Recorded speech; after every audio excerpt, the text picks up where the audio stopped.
الحمدللہ رب العالمین والصلاة والسلام علی رحمت للعالمین وعلی آلہ واصحابہ اجمعین اما بعد فاعوذ باللہ من الشیطان اللعین الرجیم بسم اللہ الرحمن الرحیم سبحان الذی اسری بعبدہ لیلا من المسجد الحرام الی المسجد الاقصی الذی بارکنا حولہ لنریہ من آیاتنا انہ هو السمیع البصیر صدق اللہ مولانا العلی العظیم وصدق رسول الکریم آمین آمین.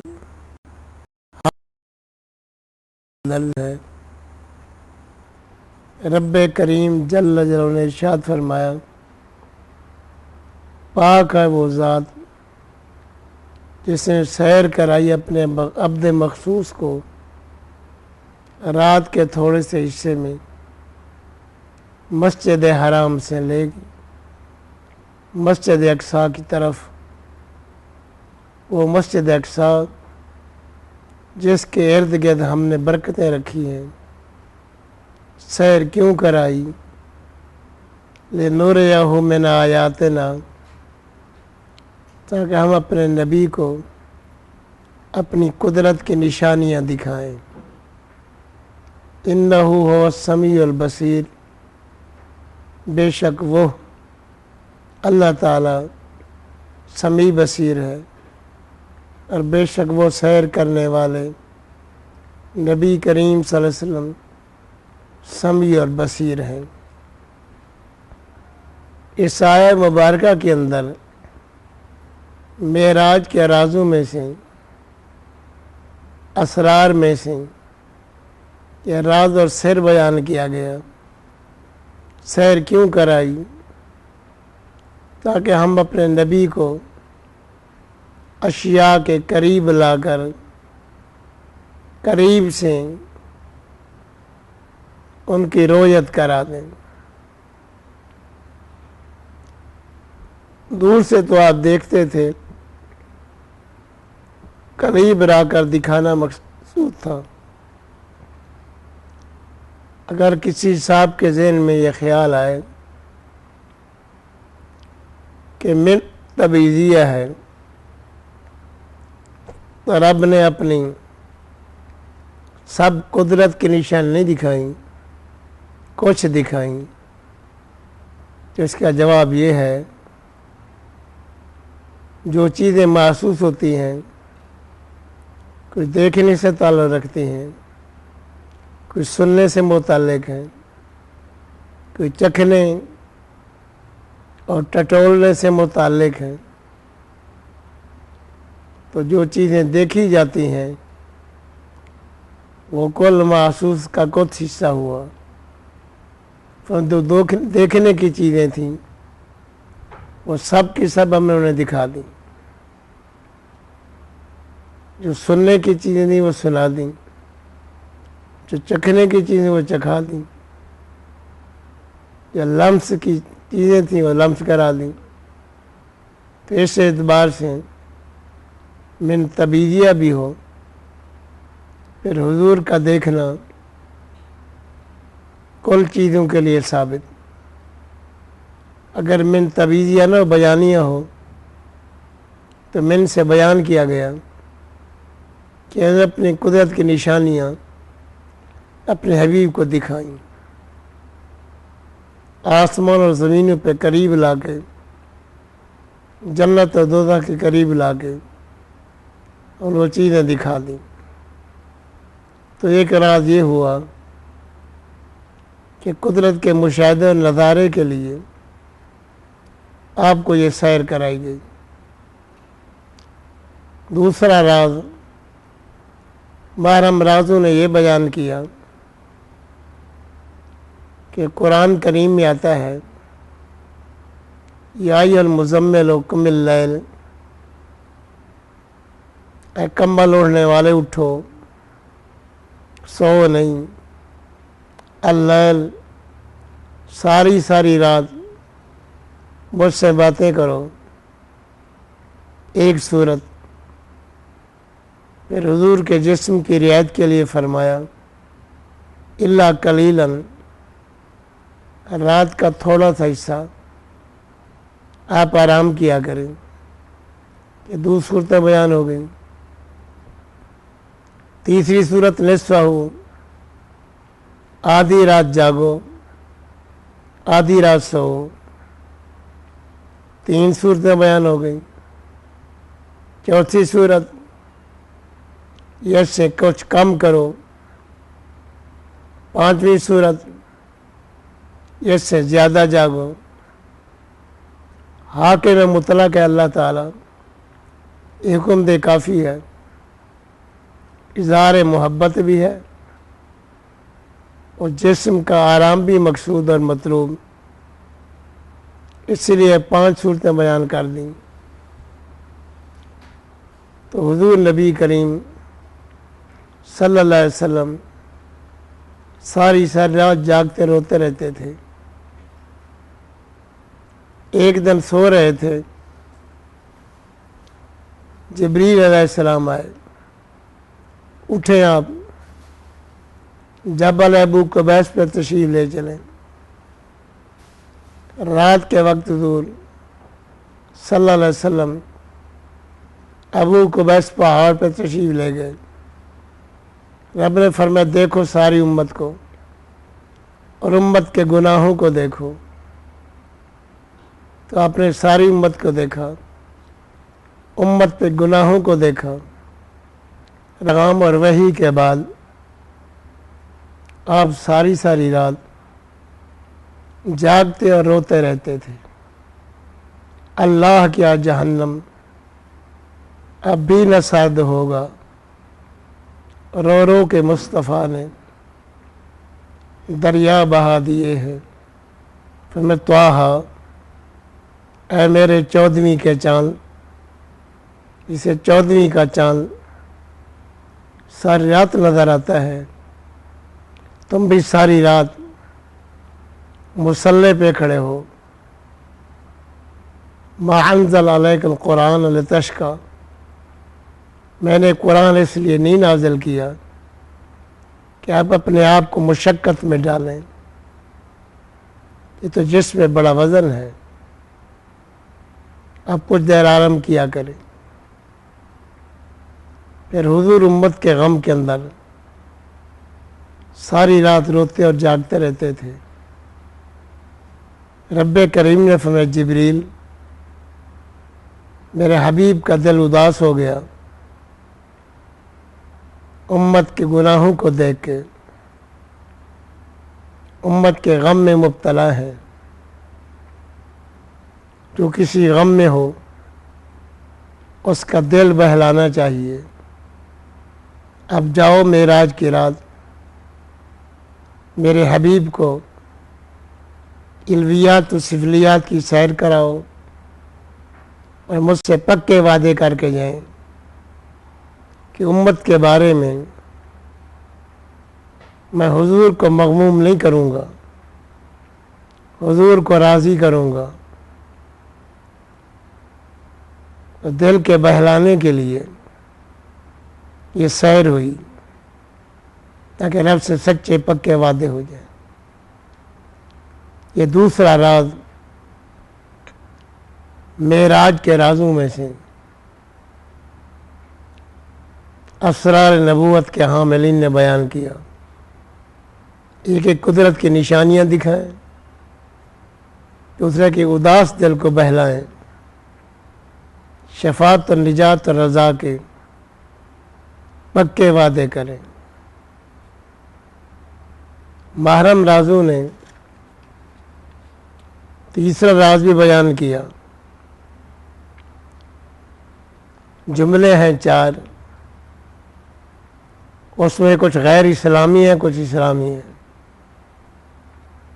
یہ جملہ، یہ فکرہ کہ اللہ تعالیٰ نے نبی کریم صلی اللہ علیہ وسلم کو کچھ نہیں دیا، یہ قرآن حدیث کے خلاف ہے۔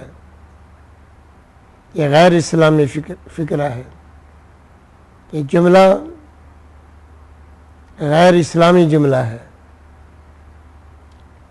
دوسرا فکر اور جملہ اللہ تعالیٰ نے نبی صلی اللہ علیہ وسلم کو تھوڑا سا دیا،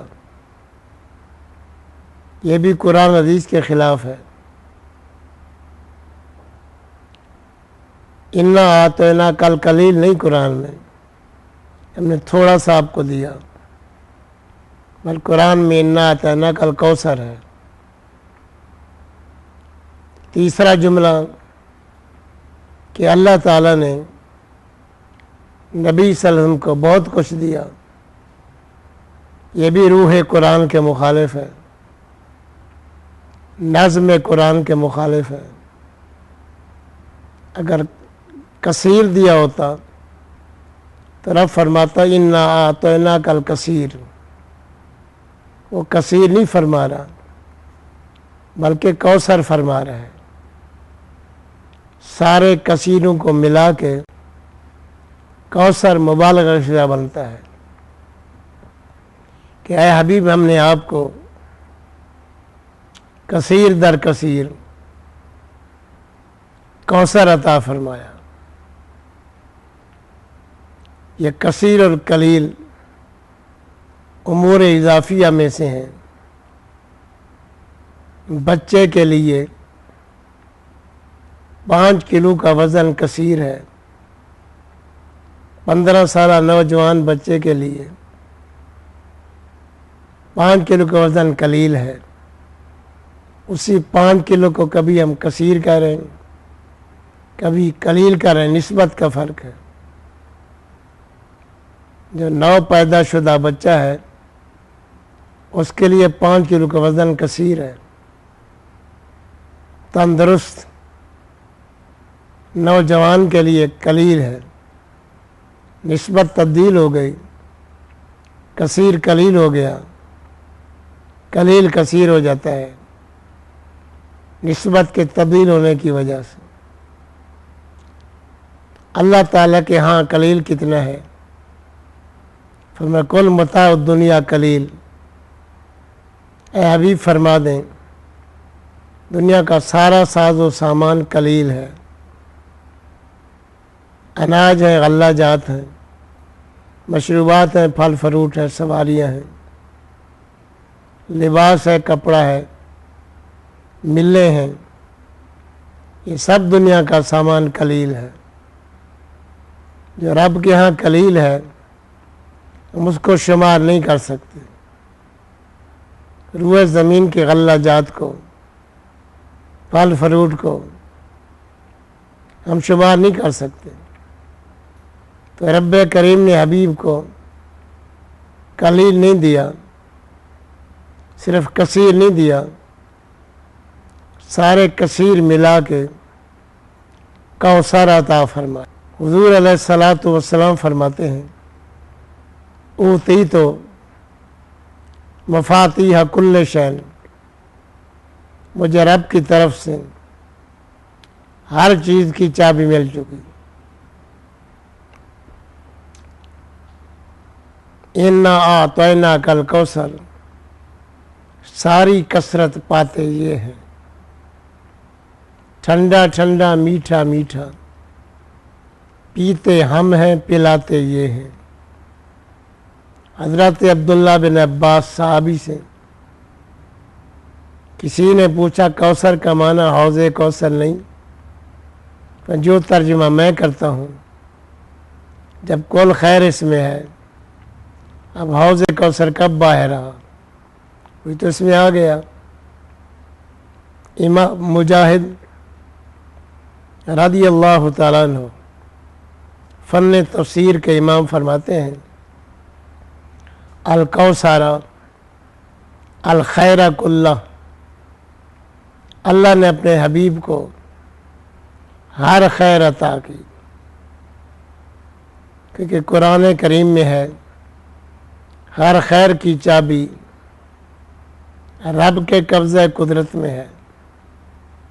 برحق آمنا و صدقنا، چابی کول خیر کی اس کے پاس ہے، جس کے لیے کھولے جس کے لیے نہ کھولے، حضور کے لیے کھول دی، کول خیر کھول دی۔ اچھا جناب، اللہ نے کول خیر دے دی،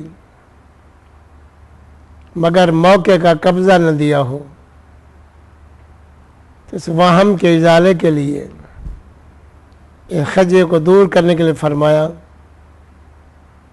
میں نے تو ساری کائنات لکھ دی ہے، ساری جاگیر تمہارے نام کر دی ہے، اب معراج کی رات ہے کہ اٹھو، موقع کا قبضہ لیتے جاؤ۔ ہر نبی اپنی قوم کا مالک و قابض ہوتا ہے۔ مسجد اقصی میں سارے انبیاء کو جمع کرتا ہوں، ان کو آپ کا مقتدی بناتا ہوں، آپ کو ان کا امام بناتا ہوں۔ امام کا مقتدی پہ قبضہ، آپ کا انبیاء پہ قبضہ، انبیاء کا اپنی قوم پہ قبضہ، یہ سفلیات کا قبضہ لے، سب کا مالک قابض کر دیتا ہوں۔ پہلے آسمان پہ قدم رکھو، یہ قبضہ بھی لے لو، دوسرے آسمان پہ قدم رکھو، یہ قبضہ بھی لے لو، تیسرے چوتھے آسمان پہ قدم رکھو، یہ قبضہ بھی لے لو، چھٹے ساتویں آسمان پہ قدم رکھو، یہ قبضہ بھی لے لو۔ عرش میرا تخت ہے، اس پہ بھی قدم رکھو، میرے عرش کا قبضہ بھی لے لو۔ تو ساری کائنات جو لکھ دی تھی قرآن کے اندر، یا موقع کا قبضہ عطا فرما۔ تو معراج کیوں ہوئی؟ جو کل جاگی لکھ دی تھی، معراج کی رات موقع کا قبضہ لیا ہے۔ اللہ تعالی معراج کے راز سمجھنے کی توفیق عطا فرمائے۔ اللہ تعالیٰ اپنے حبیب کی سچی محبت اور مکمل اطاعت نصیب فرمائے، اور ہمارا خاتمہ ایمان پہ ہو۔ لا الہ الا ہو، لا الہ الا ہو، لا الہ الا ہو۔ ایک طلب ہے ایک ہی خو، ایک طلب